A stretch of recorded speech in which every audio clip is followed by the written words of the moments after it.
खबर असदुद्दीन ओवैसी से जुड़ी हुई। असदुद्दीन ओवैसी की पार्टी एआईएमआईएम ने बिहार की 11 सीटों पर लोकसभा चुनाव लड़ने का ऐलान किया है। किशनगंज में पार्टी के रियासती सदर अख्तरुल इमान ने मीडिया से बातचीत में कहा है कि अररिया, पूर्णिया, कटिहार, किशनगंज, दरभंगा, मुजफ्फरपुर और उजियारपुर, काराकाट, बक्सर, गया और भागलपुर सीट पर एआईएमआईएम चुनाव लड़ेगी। जल्द ही उम्मीदवारों के नामों का भी ऐलान कर दिया जाएगा।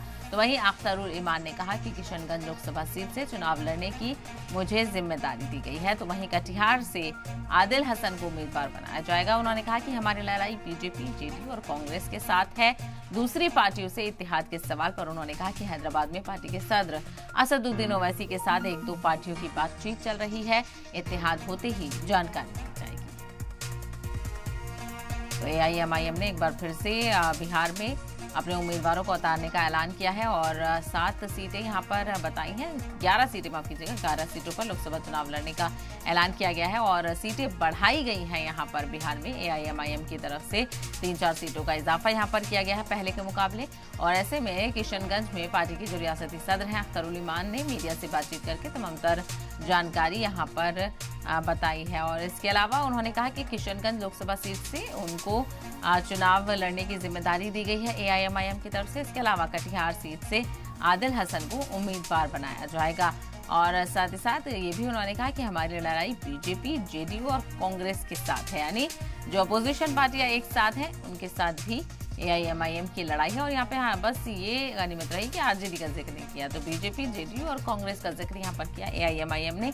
और इसके अलावा इत्तेहाद पर सवाल पूछा गया तो उन्होंने कहा कि हैदराबाद में पार्टी के सदर असदुद्दीन ओवैसी के साथ बातचीत चल रही है 1-2 पार्टियों की, और अगर इत्तेहाद होता है तो आपको जानकारी दी जाएगी।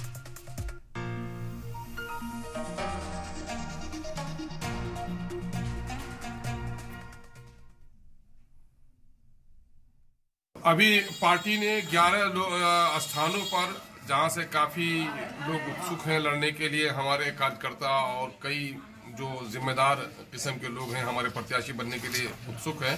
तो हम लोगों ने अभी 11 सीटों का अभी वो है जहां हम लोग इलेक्शन लड़ेंगे।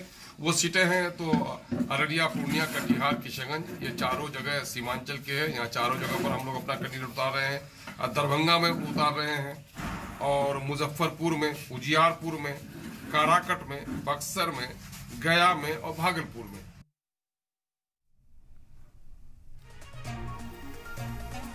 तो आपने देखा यहाँ पर एआईएमआईएम की तरफ से अख्तरुल इमान ने तमाम तर जानकारी फराहम की कि किस तरह से जो एआईएमआईएम है वो असदुद्दीन ओवैसी की क़यादत में बिहार में 11 सीटों पर लोकसभा चुनाव लड़ने वाली है। तो असदुद्दीन ओवैसी की पार्टी एआईएमआईएम ने बिहार की 11 लोकसभा सीटों पर चुनाव लड़ने का ऐलान कर दिया है। किशनगंज में पार्टी के रियासती सदर अख्तरुल इमान ने मीडिया से बातचीत में ये तमाम तर जानकारी साझा की।